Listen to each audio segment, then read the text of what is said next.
This is Emmanuel J. over here at my client's house, looking under my car here real quick.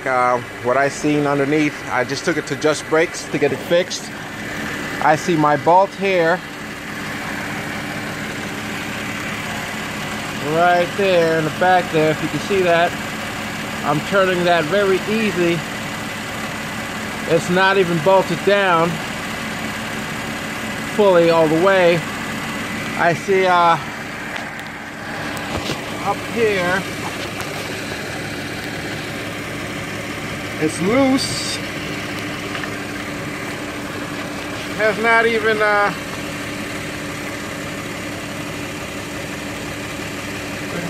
tightened after the repair job.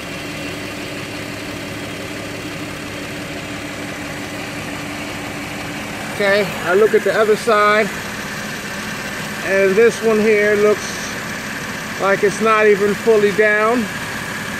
If you can see that, I'll try to get a closer look. Okay, this is the driver's side. I just crawled over here. I'm gonna test it, see if it's loose. There's that gap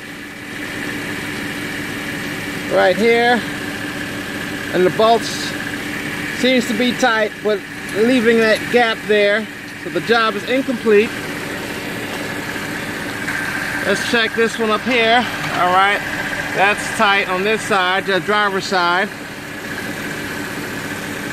All right, checking out everything else.